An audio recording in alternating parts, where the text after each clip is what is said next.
1943년 어느 날 길을 가던 피카소가 우연히 버려진 자전거 한 대를 발견했다라고 합니다. 피카소는 그 버려진 자전거를 한참 바라보다가 자전거의 안장, 의자죠. 자전거의 의자와 핸들을 떼어내서 안장 위에 핸들을 거꾸로 붙였습니다. 그리고 그 안장 위에다가 핸들을 붙인 그 작품 위에 황소머리라는 이름을 붙였습니다. 이렇게 생겼어요.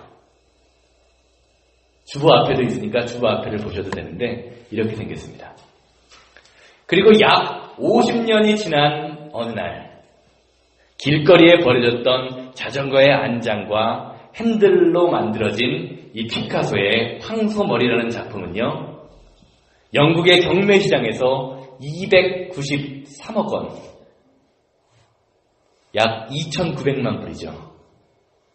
2,900만 불에 낙찰되어 팔렸다고 합니다. 어떤 인위적인 기술이나 색깔, 물감을 입힌 것도 하나도 없이 단지 버려졌던 쓰라기에 불과했던 한 자전거가 피카소의 그 영감 있는 아이디어를 통해서 재탄생됐을 때 300억 원에 가까운 고가의 미술품이 된 것입니다. 사랑하는 여러분, 이게 말하는 것이 무엇입니까? 하찮은 쓰레기, 아무도 쳐다보지 않는 쓰레기도요, 누구의 손길이 닿느냐에 따라 전혀 다른 의미와 가치를 지닐 수 있게 됩니다. 이와 마찬가지로 사람의 인생도요, 누구를 만나느냐에 따라 크게 성공할 수도 있고 완전히 실패할 수도 있어요. 하나님의 형상대로 지음받은 저와 여러분들 인간은요, 누구든지 길가에 버려졌던 그 자전거 한 대보다 훨씬 더 유익하고 소중한 존재입니다. 그리고 구석진 곳에 버려졌던 낡고 추한 인생도요, 하나님 아버지께서 예수 그리스도와 함께하여 하나님이 만져주시기만 하면 가치 있는 인생, 쓸모 있는 인생이 될 수 있습니다. 성경이 그것을 이야기합니다. 갈대아 우르에서 우상 장소였던, 우상을 만들어 팔던 아브라함은 어떻게 됐습니까? 하나님을 만나서 선택받은 민족, 믿음의 조상이 되었습니다. 마음이 여린 겁장이로 유명했던 기드온은요, 하나님의 손길에 쓰임받았을 때 어떻게 됩니까? 강하고 담대한 용사가 되었습니다. 그저 물고기나 잡아서 하루를 먹고 살던 베드로는 예수님을 만남으로 어떻게 되었습니까? 사람을 낚는 어부가 되었고 초대교회의 위대한 지도자가 되었어요. 그가 설교 한 번만 하면 3,000명, 5,000명이 모여드는 능력이 나타났습니다. 문제는요, 버려진 것과 같은 우리의 영혼, 우리의 인생에 예수님이 함께 하시는 것을 깨닫는 데서 시작됩니다. 이런 생각을 가지고 말씀을 묵상하다 보니까 사람들이 보기에 부유하고 성공적인 인생을 살았지만 상처와 얼룩으로 가득 졌던 사람, 그러나 예수님을 만나고 예수님이 함께 하심으로 그의 인생이 송두리째 바뀐 사람이 생각났습니다. 그 사람은요, 오늘 바로 본문의 주인공인 삭개오라는 사람입니다. 오늘 본문 말씀을 보면요, 성경이 삭개오의 인생을 딱 두 단어로 요약해서 정리하는 것을 볼 수 있습니다. 19장 1절 2절 말씀 한번 보시기 바랍니다. 예수께서 여리고로 들어가 지나가시더라. 삭개오라 이름하는 자가 있으니 세리장이요 또한 부자라. 오늘 본문 말씀은 삭개오를 세리장이었어요. 세리 중에 우두머리였고 부자였다라는 두 단어로 그의 삶을 요약합니다. 쉽게 말하면 어떤 거예요? 외적으로 보여지는 그의 삶은요, 꽤나 성공했던 사람이라는 거죠. 일반적으로 세상 사람이 생각하는 성공의 조건인 돈과 지위를 다 가지고 있었어요. 그런데 문제는 사람들은 삭개오를 별로 좋아하지 않았던 것 같아요. 19장 7절 말씀을 보면 예수님이 삭개오의 집에서 하루 머무르겠다라고 말씀을 하시니까 사람들이 어떻게 반응하는지에 대해서 기록되어 있습니다. 19장 7절 보시기 바랍니다. 뭇사람이 수군거려 이르되 저가 죄인의 집에 유하러 들어갔다 하더라. 뭇사람, 우리나라 말로는 잘 이해가 안 가는데 영어로 보면 all the people이라고 나오죠. 모든 사람들, 지금 모든 사람들이 삭개오를 보면서 수군거리면서 말하기를 뭐라고 말하고 있어요? 그는 죄인이다라고 이야기해요. 오늘 본문 말씀 2절에서 세리장이요 또한 부자라라고 삭개오를 묘사하는 장면에 겉으로 드러나 보이는 삭개오의 화려한 모습, 성공적인 삶 모습 속에 감추어진 그의 내면의 깊은 갈등과 고민과 관계의 문제가 함축되어 있음을 오늘 말씀을 통해서 우리는 알 수 있어요. 자, 그런데 여기서 오늘 우리가 한번 살펴보아야 할 것은요, 살펴보고자 원하는 것, 제가 원하는 것은요, 삭개오라는 이름의 뜻이에요. 삭개오, 이름의 뜻이 뭔지 아십니까? 이 삭개오라는 헬라어 단어, 영어로는 자크레우스라고 나오는데, 삭개오라는 이름의 단어는요, 히브리어의 자카이라는 단어를 소리내서 읽은 말입니다.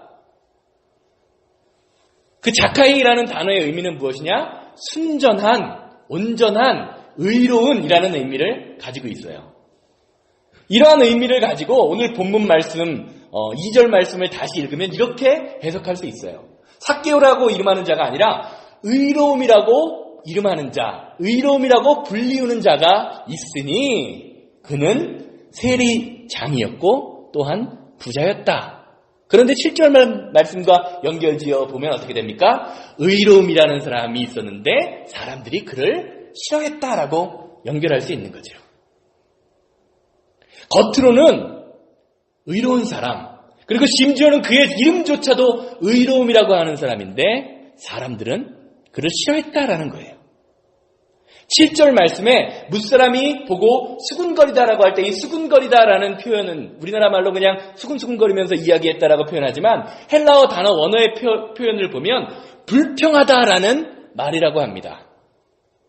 즉 예수님이 삭개오 집에 가는 거를 모든 사람들이 다 불평하면서 그러면 안 된다고 이야기했다라는 거예요. 아마 그 이유는 8절 말씀에 잘 나타나 있는 것 같습니다. 8절 말씀 한번 보시기 바랍니다. 사람들이 불평하니까 하는 얘기죠. 삭개오가 서서 주께 여짜오되 주여 보시옵소서 내 소유의 절반을 가난한 자들에게 주겠사오며 만일 누구의 것을 속여 빼앗은 일이 있으면 4배나 4갑절이나 갚겠나이다. 지금까지 많은 목사님들이 설교하실 때 그리고 전통적으로 저도 그렇게 해석했었고요. 이 말씀을 보면서 삭개오를 싫어했던 이유에 대해서 뭐라고 이야기했죠? 다른 세리들처럼 남의 돈을 착복했을 것이다. 세금이 100만 원이 나왔으면 200만 원, 300만 원을 받아서 가졌을 것이다 라고 해석을 했어요. 영어적 표현으로도요. 갚겠다는 표현인 미래형을 사용하고 있다라고 합니다. 그런데 제가 오늘 본문 말씀을 공부하면서 어떤 글을 보니까 헬라의 원어를 보면 지금 이 갚겠다, 주겠다, 가난한 사람들에게 나누어 주겠다, 갚겠다의 표현이요. 우리가 나와 있는 영어 성경이나 한국어 성경의 현재형이 아니라 미래형이 아니라 현재형으로 헬라어 원어는 표현되어 있다라는 거예요. 그러면 현재형으로 번역하면 어떻게 되느냐? 이렇게 된대요.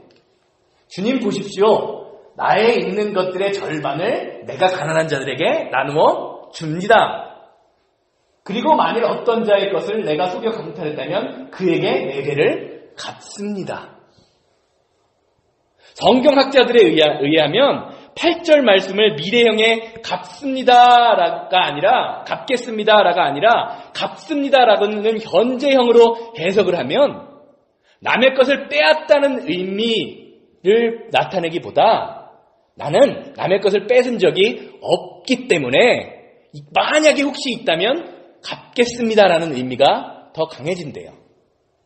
이런 측면에서 오늘 본문을 바라보게 되면요. 오늘 우리가 삭개오의 이야기를 보면서 주목해야 할 것은요. 앞부분. 내가 남의 것을 강탈했으면 강탈했으면 4배로 갚겠습니다의 그 도둑질을 했다는 의미가 아니라 앞부분, 8절의 앞부분. 내 소유의 절반을 가난한 자들에게 줍니다에 주목할 수 있게 되는 거예요. 자, 오늘까지 말씀, 지금 제가 여기까지의 말씀을 한번 잘 정리해 보면 이렇게 되죠. 의인이라는 이름을 가진 부자 세리장 삭개오는 주변 사람들이 삭개오를 싫어했는데 예수님을 만났을 때 어떻게 했다? 자신의 소유의 반을 가난한 자들에게 나누어 주었다라고 정리할 수 있는 거예요. 자, 삭개오의 이야기는 잠시 미루고요. 오늘 본문 말씀을 해석하는 것은 본문 비평이라는 건데 앞 본문과 오늘 본문 말씀인 누가복음 19장과 18장이 어떻게 연결되는 가운데서 성경이 말하는 것이 무엇인가를 살펴보고자 하기 위해서 오늘 본문 말씀의 앞정인 18장으로 잠시 넘어가 보고자 합니다. 18장 말씀을 보면요. 15절부터 17절까지는 무슨 말씀이 있습니까? 제자들이 어린아이가 예수님께로 막 다가와요. 만나자고 예수님이 좋다고 다가오니까 제자들이 뭐랍니까? 아이들을 콩내면서 꾸짖으면서 멀리 가라 그래요. 그러자 예수님이 뭐라고 말씀하시죠? 어린아이와 같이 아니하면 천국에 결단코 들어갈 수 없다라는 이야기를 하십니다.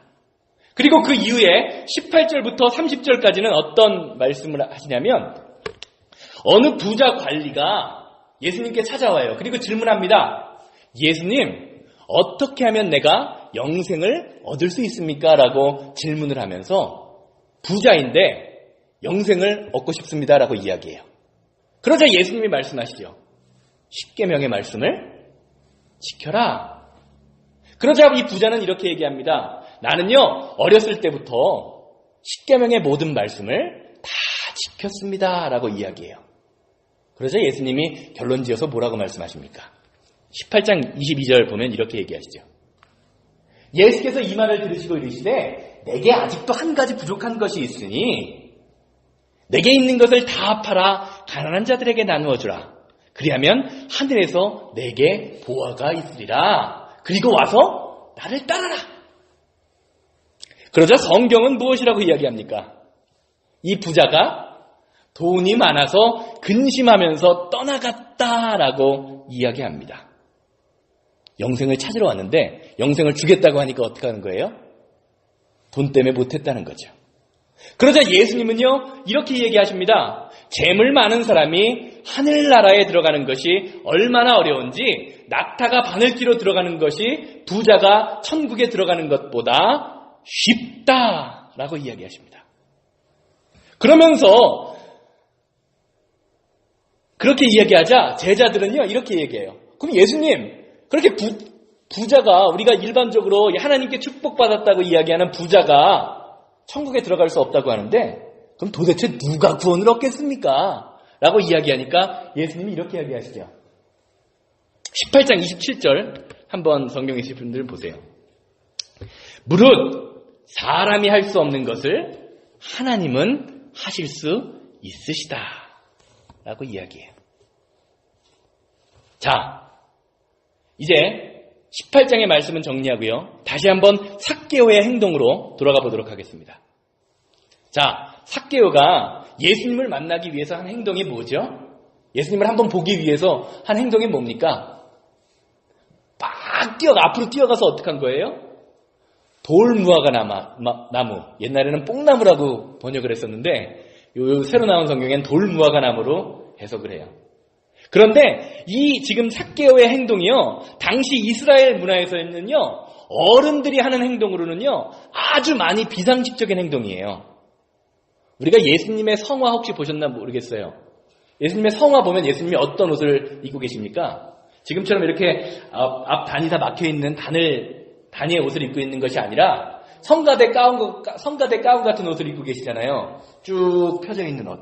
이스라엘 백성들이 당시 그런 옷을 입고 있었습니다. 긴 두루마기와 같은 치마를 입고 있었죠. 그런데 우리나라도 마찬가지지만 이스라엘 백성들이요, 남자나 여자나 속살이 보이는 것을, 어른이 속살이 보이는 것을 수치라고 생각을 했어요. 그런데 나무 위로 올라가려면 어떻게 해야 돼요? 나무 위로 올라가려면 어떻게 해야 되죠? 그냥 바지가 다 올라가야 되죠. 그리고 나무 위에 올라가 있으면 어떻습니까? 밑에서 보면 그 사람의 속이 다 보이죠. 상식이 있는 어른이라면 절대로 할 수 없는 행동이에요. 쉽게 말하면요, 다 큰 어른이 나무 위에 오르는 것은요, 매우 품위가 없고 다른 사람들의 비웃음을 살 수 있는 행동이에요. 어린아이나 할 수 있는 행동이라는 거죠. 그런데 삭개오는요, 또 삭개오를 어떻게 비유합니까? 키가 작다라고 표현해요. 어린아이의 모습과 비슷하다는 거예요.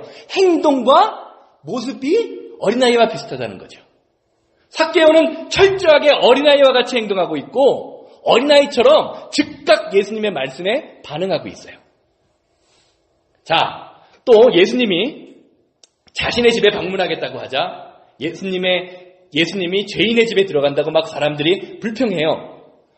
제가 오늘 본문 말씀 해석하면서 언급은 안 드렸지만 누가복음 18장 9절에서 14절 말씀을 보면요, 당시 세리에 대한 사람들의 일반적인 시선을 볼 수 있습니다. 예수님의 비유를 통해서. 뭐죠? 세리는 다 죄인이다. 세리는, 바리새인들은 성전에 와서 막 크게 소리내면서 기도하는데 세리는 나는 죄인이라 어떻게 해요? 기도도 제대로 못해요. 한 구석에 가서 기도해요. 조용히 기도합니다. 그러자 18장 9절에서 14절의 말씀처럼 세리를 보면서 그냥 의로운 세리였음에도 불구하고 이 세리를 보면서 지금 아주 죄인이라고 이야기하자 뭐라 그래요? 자신의 재산의 절반을 다른 사람에게 나누어 주겠다. 혹시 내가 기억나는 건 없지만 남의 것을 뺏은 일이 있으면 4배로 갚겠다라고 이야기합니다. 18장과 연결지어 생각해보면요, 삭개오는 지금 철저하게 다른 사람들이 생각하기에, 주변 사람들이 생각하기에, 또한 그리고 예수님의 말씀을 통해서 나타낸 말씀으로 비추어 볼 때 구원받을 만한 조건이 하나도 없는 사람이에요. 사람들이 생각하는 세리입니다. 그 중에서도 세리 중에 우두머리예요. 두 번째는 어린아이와 같은 행동을 막 지금 하고 있어요. 세 번째는 부자예요. 그런데 오늘 말씀에서 삭개오의 행동을 바라보신 예수님은요, 오늘 본문 말씀을 이렇게 맺으시죠. 누가복음 19장 9절에서 10절 말씀입니다. 예수께서 이르시되 오늘 구원이 이 집에 이르렀으니 이 사람도 아브라함의 자손임이라. 인자가 온 것은 잃어버린 자를 찾아 구원하려 함이니라. 삭개오는요, 사람들이 싫어하는 세리였습니다. 그리고 예수님의 제자들이 오는 것을 막았던 어린아이와 같은 행동을 하고 있습니다. 그리고 부자가 한 100억 갖고 있는 사람이 예를 들면 한 반 나눠준다고 해도 그 사람 부자죠. 여전히 부자죠. 물론 자기가 가진 것에 비해서 적어졌지만. 자신의 반을 다른 사람들에게 나누어 줬지만 여전히 부자입니다. 다른 사람들이 보기에 구원받을 만한 조건을 하나도 갖고 있지 않습니다. 그런데 그는 천국 백성이 되었고 그의 삶을 통해서 예수님이 이 땅에 오신 목적을 나타내는 사람이 되었습니다. 18장 27절에서 말씀하는 것처럼 이르시되 무릇 사람이 할 수 없는 구원을 하나님은 하실 수 있느니라 라고 말하는 구원을 일으키는 것, 구원받은 사람이 된 것입니다. 18장과 19절의 말씀을 연결지어 생각할 때 오늘 본문 말씀, 성경이 삭개오의 이야기를 통해서 말하고자 하는 것은 무엇입니까? 삭개오를, 의로운 사람을 의인되게, 사람들에게 죄인 취급받았던 사람을 의인되게 만드는 것, 아브라함의 자손, 구원받은 백성으로 만드는 것은 누구만이 할 수 있다는 거예요? 하나님만이 할 수 있다는 거예요. 예수님만이 할 수 있다는 겁니다. 삭개오가 하나님의 손, 예수님의 손에 붙들려 있다는 것은요, 삭개오가 예수님을 부르는 호칭에도 아주 잘 나타나 있습니다. 18장에서 나오는 부자는요, 18장 18절 말씀을 보면요, 구원받겠다라고 예수님께 찾아왔던 사람이 예수님을 뭐라고 부릅니까? 선한 선생님이요 라고 불러요. 그런데 삭개오는요, 누가 삭개오를 이 사람은 주님이야, 구원자야 라고 가르쳐주지도 않았는데 예수님을 부를 때 바로 주님이라고 부릅니다. 주님 보십시오 라고 이야기합니다. 상대방을 부르는 호칭은요, 관계를 나타냅니다. 삭개오는 예수님이 자신을 부르시는 그 순간부터, 자신의 집에 내가 너와 함께 하겠다라는 그 순간부터요, 예수님이 자신의 삶의 주인임을 철저히 깨닫고 부르심에 합당한 삶을 살고자 노력하고 있는 거예요. 사랑하는 여러분, 삭개오를 통해서 우리가 알 수 있는 것은요, 우리를 불행하게 만드는 것은요, 물질이 많고 적음의 문제, 소유의 문제가 아닙니다. 관계의 문제입니다. 철저하게 사람들한테 외면받고 따돌림받고 왕따 되었던 삭개오, 그의 인생에 예수님이 함께 하시고 그의 인생이 예수님에게 붙들렸을 때 그는 이름만 의인이었던, 이름뿐이었던, 그리고 자신의 삶의 노력으로 의롭게 살고자 했던 왕따 삭개오에서 구원받은 백성, 아브라함의 자손이 되었음을 오늘 본문 말씀은 우리에게 이야기해주고 있습니다. 사랑하는 여러분, 여러분의 인생은 과연 누구의 손에 붙들려 있으십니까? 누구의 손으로 지음 받고 계십니까? 여러분의 인생을 이끌어가는 목적이 과연 무엇이냐는 말입니다. 왜 이렇게 열심히 사십니까? 무엇을 위해서 열심히 사십니까? 세상의 인정을 받기 위해서입니까? 아니면 예수님의 인정을 받기 위해서입니까? 무엇을 그토록 갈망하십니까? 선생 되신 예수입니까? 주인 되신 예수님입니까? 결론적으로 말씀드리겠습니다. 오늘 본문 말씀을 보면요, 예수님을 만나서 구원의 기쁨을 누리고 아브라함의 자손이 되었다라고 선포되었던 하나님의 능력으로 된 거죠. 결국에는 사람의 생각으로는 전혀 될 수 없는 조건을 가졌던 그 삭개오는요, 예수님 1절 2절 말씀을 보면요, 그냥 예수님이 어떤 사람인지 한번 구경이나 가보자, 그냥 사람들이 훌륭한 사람, 좋은 사람이라고 하니까 그냥 한번 어떤 사람인가 구경 한번 해보기 위해서 돌무화과 나무 위에 올라갔다라고 성경은 증거합니다. 그런데 공교롭게도 그의 인생 또한 본인 나름대로는 열심히 산다고 살았는데 사람들에게 인정받지 못하는 열매 없는 인생이었어요. 열매 없는 나무 위에 열매 없는 인생이 매달려 있는 겁니다, 지금. 그런데 그런 삭개오를 우리 주님이 만나주셨습니다. 그럴 때 어떻게 되었습니까? 열매 없는 나무 위에 달려있는 열매 없는 인생이 열매 맺히는 인생, 구원의 열매를 맺는 인생으로 변화되었다라고 성경은 증거합니다. 사랑하는 여러분, 예수 믿어서 좋은 것이 무엇입니까? 많은 사람들이 생각하는 것처럼 예수 믿어서 축복받고 부자되고 만사 형통되는 것입니까? 그냥 하나 보험 하나 들어놓는 건가요? 예수님 믿으면 좀 남들보다 잘 될 것 같은 그런 알 수 없는 그런 기분? 사랑하는 여러분, 기독교는요, 눈에 보이는 물질 세계와 현실만을 강조하고 추구하는 종교가 아니에요. 우리의 삶에 예수님이 함께 하시기만 하면, 여러분들의 삶에 예수님이 간섭하시기만 하면, 여러분의 삶에 예수님이 만져주셔서 여러분들의 인생을 빚어주시기만 하면 여러분의 내면 질서가 회복됩니다. 저와 여러분들 안에 있는, 그래서 저희들을 괴롭히는 열등감, 상처, 컴플렉스, 분노, 다른 사람들의 관계, 뒤엉킨 마음의 상처가 예수 그리스도로 말미암아 회복되는 은혜를 경험하게 된다는 겁니다. 이렇게 회복된 사람은요, 이제는 더 이상 예수를 믿으면 부자가 된다는 말이 우리의 삶의 위로가 되는 것이 아니라 예수를 믿으면 어떤 환경에서도 그 환경을 초월하는 믿음을 갖게 되는 것이 그의 삶의 위로가 됩니다. 이것이 복음의 능력입니다. 자신의 삶을, 자신이 가지고 있던 그 반의 재물을 나누어 줘도 아깝지가 않다라는 거예요. 내가 어떻게 살지라는 걱정이 안 된다라는 겁니다. 사랑하는 여러분, 이러한 의미를 생각하시면서 아까 그 피카소의 그 황소머리를 한번 다시 생각해 보시기 바랍니다. 하찮은 쓰레기도요, 누구의 손길이 닿느냐에 따라 전혀 다른 의미와 가치를 가집니다. 사람의 인생도 누구를 만나느냐에 따라 크게 성공할 수도 있고 실패할 수도 있습니다. 사랑하는 여러분, 여러분들의 인생 지금 누가 빚고 계십니까? 누가 만지고 계십니까?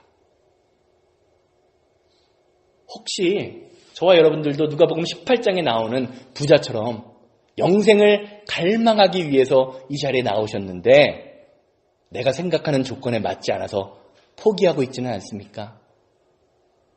그렇더라도 상관없습니다. 삭개오처럼요, 그냥 예수님이 어떤 사람인가 구경하러 왔어도 구원받는 은혜가 지금 이 시간 저와 여러분들에게 함께하기 때문입니다. 예수 그리스도를 주님으로 선포하십시오. 예수 그리스도가 여러분들의 인생의 주인이 되기만 하면 여러분의 인생이 지금과는 전혀 다른 의미로 다가오게 될 것입니다. 여러분을 통해서 사람은 할 수 없으되 하나님만 할 수 있느니라는 그 구원이 여러분들의 삶을 통해서 완성되게 됩니다. 이 놀라운 사역에, 하나님의 사역에 함께 하시는 저와 여러분들 되시기를 주님의 이름으로 소망합니다.